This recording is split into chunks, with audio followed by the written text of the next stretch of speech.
Mr. President, I come to the floor tonight with a heavy heart to express condolences to those in my home state of Georgia, as well as others across the southeastern part of our country who have been affected by the recent devastating floods.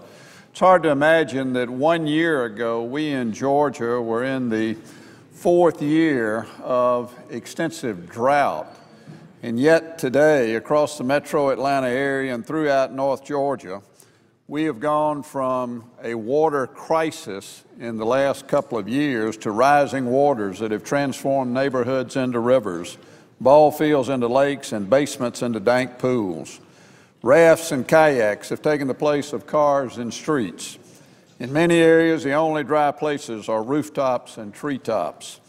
For 4 days and 4 nights, beginning September 18, water poured from the sky in torrents and rose from rivers, creeks, and the saturated ground to claim lives and livelihoods, worldly possessions, and treasured memories in flooded basements, attics, driveways, and fields.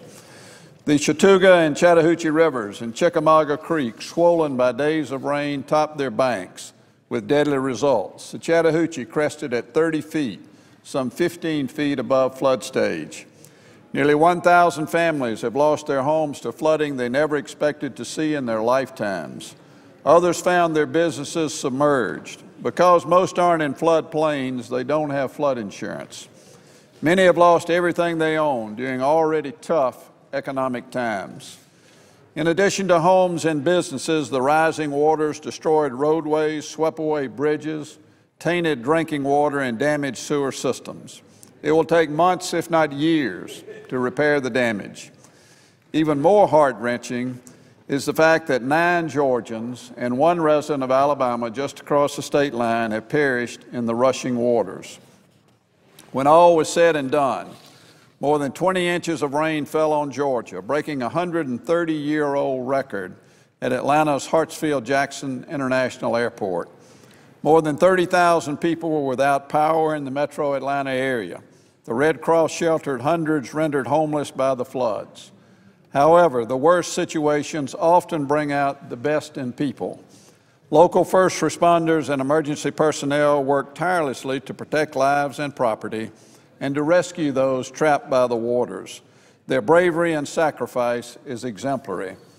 Also, the Georgia Emergency Management Agency worked around the clock to facilitate requests for assistance. The Federal Emergency Management Agency worked closely with the state to anticipate and respond to emergency needs. And countless volunteers gave time and energy to ensure that evacuees were sheltered, clothed, fed, and comforted. They all have Georgians and my personal, deepest, most heartfelt gratitude. I'd like to express my sympathy to the families of those who have lost loved ones, homes, and livelihood. To that end, Senator Isaacson and I have introduced S-Res 286, expressing condolences to those affected and appreciation to emergency responders and others who helped them. And I would urge my colleagues to support that resolution tonight.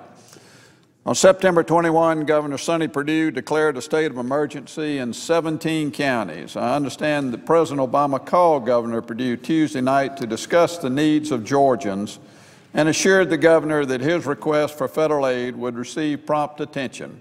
And to that end, today we received notification that 4 of the 17 affected counties have been declared disaster areas by President Obama, and I am certain that the others, when the processing is completed, will likewise be declared disaster counties.